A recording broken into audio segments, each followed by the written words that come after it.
¿Qué hace falta para que un coche casi desaparezca?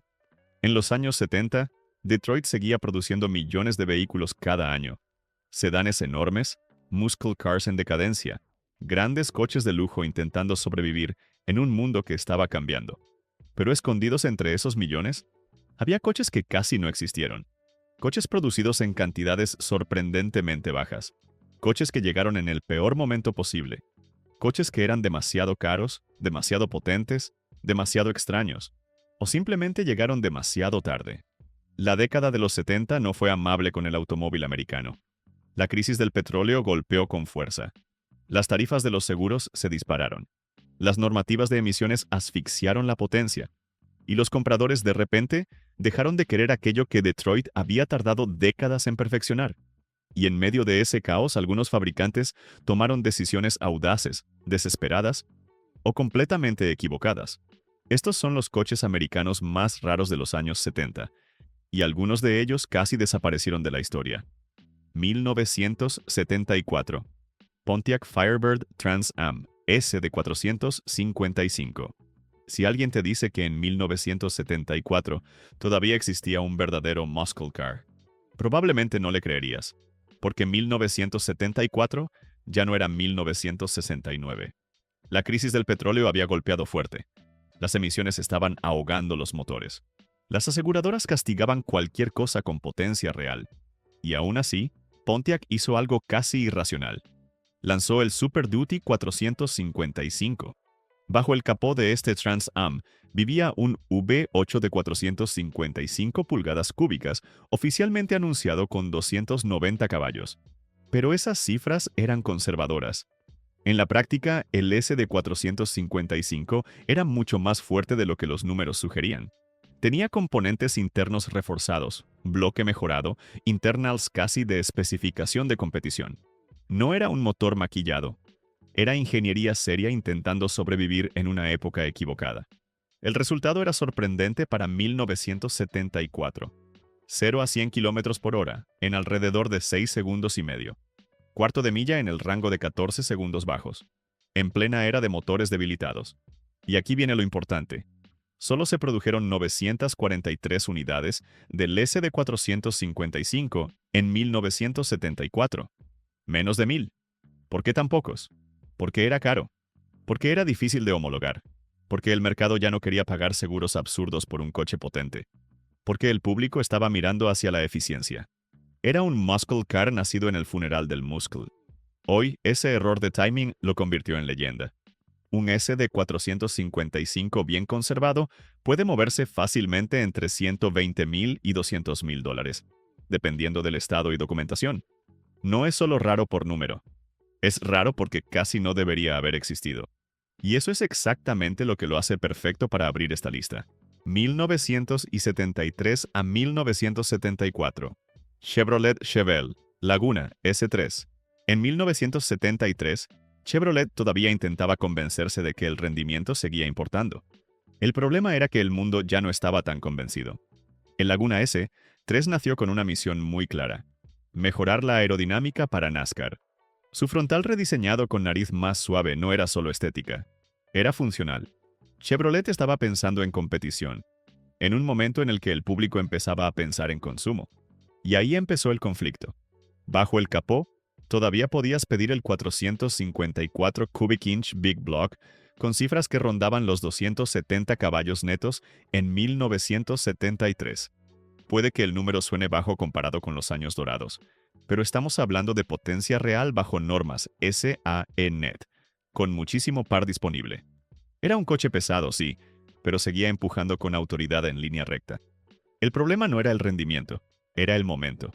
En 1973 llega la crisis del petróleo. Las colas en las gasolineras empiezan a aparecer. Los seguros se disparan. Y un coupé grande con Big Block deja de parecer una buena idea para la mayoría. Las cifras exactas varían según configuración, pero las versiones con 454 fueron producidas en números relativamente bajos. Y la combinación de bajo interés más abandono posterior hace que hoy sean considerablemente raras. Muchos fueron modificados.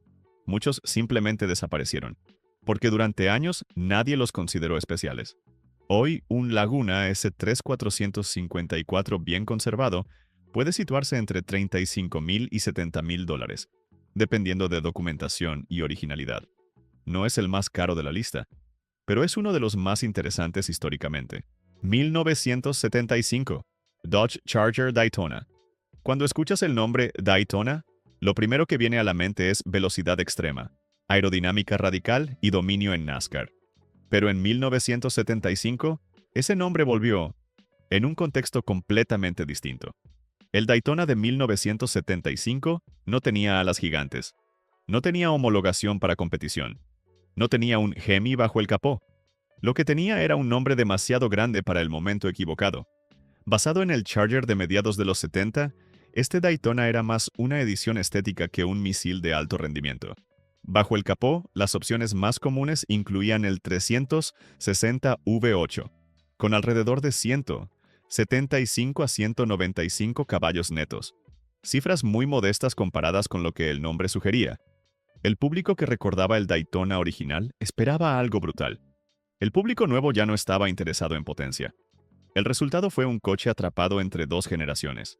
En 1975 se produjeron 7,221 unidades, lo que no parece extremadamente bajo en números absolutos, pero el contexto importa. Fue un modelo que rápidamente cayó en el olvido. Durante décadas casi nadie lo buscó. Muchos fueron usados como transporte común. Otros terminaron modificados o abandonados. Hoy, encontrar un Daytona 1975 en estado original no es tan fácil como las cifras podrían sugerir. Los valores actuales suelen situarse entre $20,000 y $45,000 dependiendo del estado y la autenticidad del paquete Daytona. Y ahora quiero preguntarte algo. Si hubieras vivido en 1975, ¿habrías pagado por un Daytona que no era realmente un Daytona? Déjalo en los comentarios, porque este coche divide opiniones incluso hoy. 1977 AMC Matador Barcelona Coupe. Si el Charger Daytona fue un nombre mal utilizado, el Matador Barcelona fue algo aún más peculiar. Un intento de lujo teatral en una década que ya no tenía paciencia para el teatro. AMC no tenía el presupuesto de las Big Three. Así que cuando decidió lanzar el Matador Coupe, necesitaba que fuera diferente. Y diferente fue. El diseño era radical, con líneas angulares, proporciones inusuales y una silueta que todavía hoy genera debate. La versión Barcelona intentó elevar ese concepto hacia el lujo exclusivo. Pinturas bicolor elegantes, interiores especiales, acabados distintivos. Era el intento de AMC de competir en un segmento donde realmente no tenía respaldo financiero suficiente. Bajo el capó, podía equipar motores como el 360 V8 con cifras que rondaban los 180 caballos netos en plena era de restricciones. No era un coche lento, pero tampoco era el lujo poderoso que el diseño sugería. Era más presencia que rendimiento. Y el mercado no respondió. Las cifras exactas de producción de la versión Barcelona son limitadas y fragmentadas, pero fueron extremadamente bajas en comparación con modelos convencionales. El Matador Coupe en general tuvo una vida corta, y la edición Barcelona fue aún más específica y rara dentro de esa producción. ¿Por qué es raro hoy? Porque AMC ya estaba debilitada, porque el diseño polarizaba, porque pocos compradores confiaban en la supervivencia de la marca. Muchos simplemente desaparecieron con el paso de los años. Hoy, un AMC Matador Barcelona, bien conservado, suele encontrarse entre $15,000 y $35,000, lo que lo convierte en uno de los más accesibles de esta lista, pero también en uno de los más olvidados. 1978. Ford Mustang King Cobra. A finales de los años 70, el nombre Mustang ya no representaba lo que había sido en 1965. El Mustang II había reducido tamaño, potencia y ambición. Era un coche adaptado a la crisis, a las emisiones, a los seguros, pero no a la nostalgia del público. Y entonces, en 1978, Ford hizo algo interesante. Lanzó el King Cobra. Visualmente era puro intento de agresividad. Gráficos enormes en el capó. Spoilers. Detalles que querían gritar rendimiento. Pero debajo de todo eso, la realidad era distinta. El motor más potente disponible era el 302 Cubic Inch V8, con alrededor de 139 caballos netos, muy lejos de lo que el nombre Cobra sugería una década antes. Y ahí estaba el problema. Era una estética de muscle, con prestaciones de coche contenido. Solo se produjeron 4.313 unidades del King Cobra en 1978. No es una cifra minúscula comparada con otros de esta lista, pero en el contexto de Mustang es extremadamente baja. Fue un paquete de un solo año, nacido como último intento de darle emoción a una generación que nunca logró convencer del todo a los puristas. Muchos fueron usados como coches normales, otros modificados. Pocos se conservaron con respeto. Hoy, un Mustang King Cobra en buen estado suele situarse entre $18,000 y $35,000, dependiendo de originalidad y documentación. No es el Mustang más buscado, pero es uno de los más representativos de una época complicada. 1971. Buick GSX. En 1970, el GSX todavía era una declaración seria. Potente, agresivo, respetado. Pero en 1971, el mundo ya había cambiado. Las normas de emisiones empezaban a recortar compresión. Los seguros castigaban cualquier cosa con alto rendimiento. Y el público comenzaba a mirar con sospecha a los grandes V8. Aún así, Buick decidió mantener vivo el VSX. Bajo el capó seguía disponible el 455 Stage 1 V8, con cifras oficiales cercanas a 345 caballos brutos, aunque el verdadero protagonista era el torque. Más de 500 libras-pie, una cifra brutal incluso para estándares modernos. Era uno de los motores con más empuje real de toda la era muscle. Pero nadie estaba comprando empuje en 1971. El resultado fue impactante. Solo se produjeron 124 unidades del GSX en 1971. 124. Eso lo convierte en uno de los muscle cars más raros de toda la década de los 70. No fue un coche experimental. No fue una edición especial limitada por marketing. Fue simplemente un modelo que el mercado decidió ignorar. Era caro. Era potente en una era que empezaba a castigar la potencia. Y llegó justo cuando el entusiasmo se estaba apagando. Hoy, un Buick GSX 1971 auténtico puede superar fácilmente los $120,000 a $180,000. Y ejemplares excepcionales pueden ir aún más arriba. La rareza real y el prestigio del Stage 1 lo convirtieron en una pieza de colección muy seria. Y ahora quiero preguntarte algo. Si hubieras estado en 1971, sabiendo que la era muscle estaba terminando, ¿habrías apostado por uno de los últimos verdaderos V8 brutales? Déjalo en los comentarios. 1971. Oldsmobile 442 W30 Convertible. En 1970, el 442 todavía era sinónimo de respeto.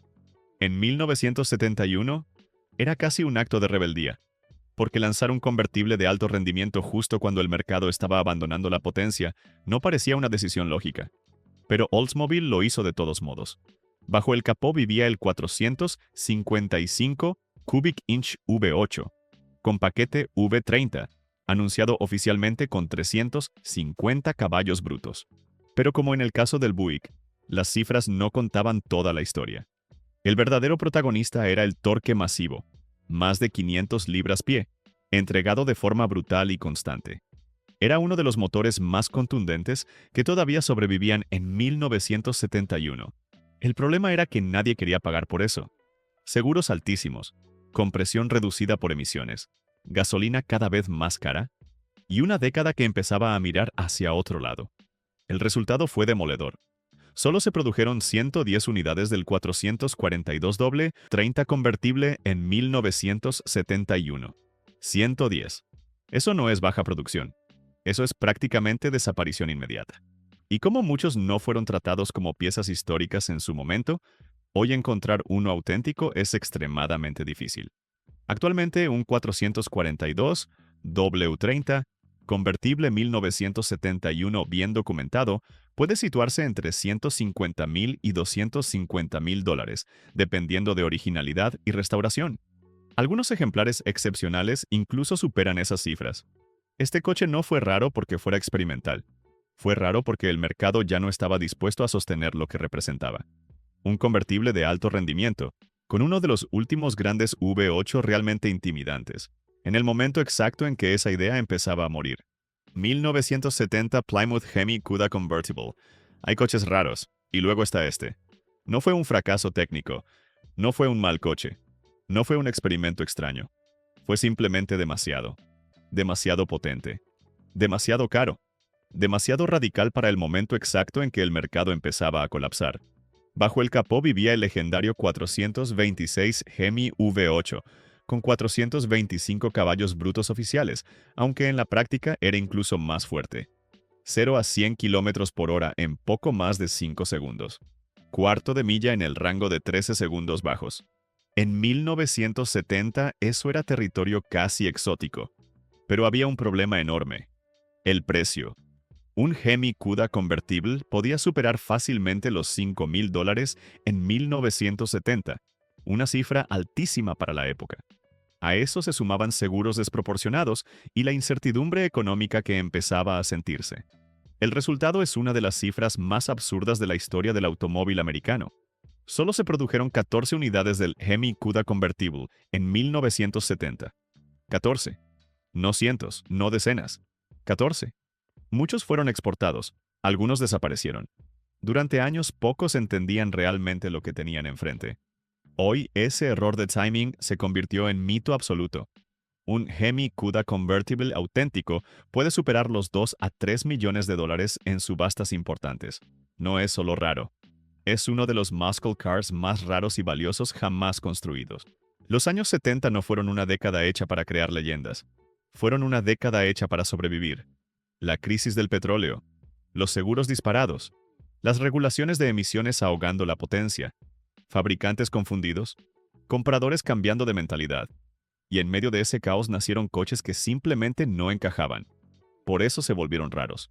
No porque estuvieran planeados como ediciones limitadas, sino porque el mundo cambió más rápido que ellos. Ahora quiero preguntarte algo. ¿Cuál de estos coches rarísimos de los años 70 te sorprendió más? Déjalo en los comentarios, porque a veces la rareza no es cuestión de intención, sino de momento histórico. Y si te gustó este recorrido por los coches americanos más raros de los años 70, te recomiendo el video que aparece en pantalla. Allí exploramos las wagons sleeper más rápidas de los años 60, auténticos coches familiares que humillaban muscle cars sin que nadie lo viera venir. Haz clic, sigue explorando y nos vemos en el próximo video.